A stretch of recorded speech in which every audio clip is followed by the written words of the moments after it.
Welcome back, America. Our guest is Richard Goldberg, former senior official, National Security Council under President Trump, senior advisor, Foundation for the Defense of Democracies. You are, Richard, uniquely qualified to answer a few of my questions here.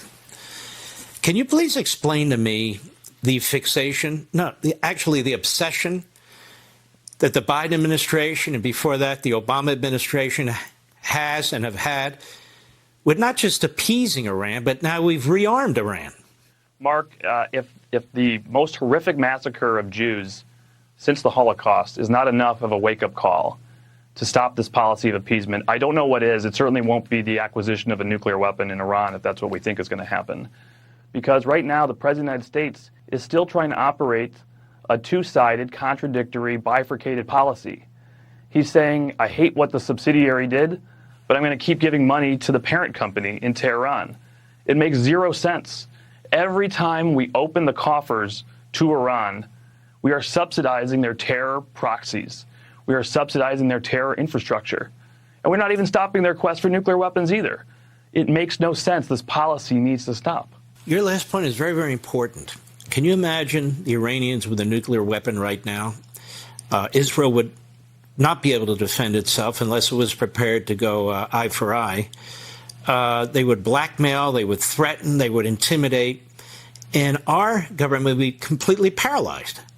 That's how serious this is, and yet they're an eyelash away, correct? Absolutely. They are basically on the 1-yard line, if we want to use a football analogy. And in desperation, rather than using deterrence to say, no, we're not going to allow you to have a nuclear weapon, instead we went to appeasement. And since May, this administration has been opening the coffers, paying the extortion racket. It's a racket. Billions and billions of dollars. I know we're all fixated on the $6 billion that was part of that hostage deal. But come on, 5 people for 5 people, and we're going to throw in $6 billion? It was $10 billion the month before. We already moved $10 billion out of Iraq, made it available in accounts in Oman. Nobody's talking about that money. Oil is skyrocketing out of Iran, going to China. No crackdown. We have targets available to hit. We don't do it. Why? We're trying to appease Tehran. And it's not like they're dismantling their nuclear program in exchange for the money. They're just not crossing into the end zone. It's ludicrous. What do they do with that money? What do they do with economic relief? You know, the Biden administration wants to say, well, the $6 billion hasn't been spent yet. Complete red herring argument. You've already decided to promote economic relief for this regime. Taken their eye off the ball. They're able to now completely concentrate on one thing. The only country in the world now trying to stop their quest for nuclear weapons. Who's the only country actually conducting operations inside of Iran? Israel. So, of course, now the U.S. is off the table. They're in an extortion racket. They're pleading with Tehran, don't hurt us, we'll pay. So now they turn their attention to Israel, the only country left that's trying to stop them, trying to save the free world from this monstrous regime. And that's really what is behind the massacre that we just saw. It's true, Hamas is terrible. Comparing to Hamas to ISIS is very apt. But Hamas is but the subsidiary. The parent company is in Tehran. And what do you make of the fact that the Egyptians will not open the major passageway for civilians to leave? Not a single Arab country wants to take a single Palestinian.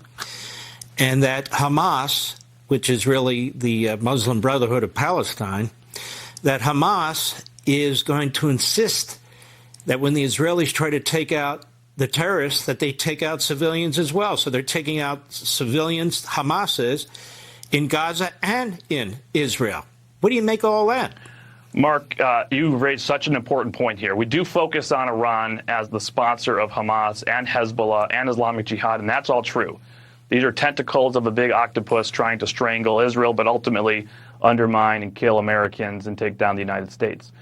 But Hamas is part of the Muslim Brotherhood network, and they operate a massive information operation, partnering with Qatar, partnering with Turkey.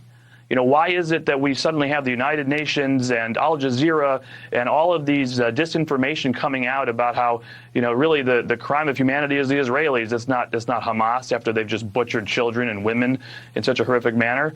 Why? It's because they have the apparatus to do so. Remember, Hamas, as you say, uses human shields. That is a war crime. Nobody's calling out war crimes already in progress by Hamas, not just the massacre, but the massacre on the Palestinian people as well committed by Hamas. Every death that happens in Gaza is on Hamas's head and on Iran's head.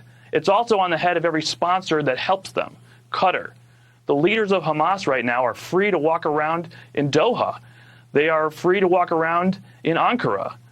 What are we doing to hold these countries accountable? Shut down these offices, expel these Hamas leaders. And Egypt, how disappointing, an Arab country on the border of Gaza. People like to talk in the media as if there's only one border. It's the Israel border with Gaza. No, there's an Egyptian border. And they won't open the border. They won't let civilians get out.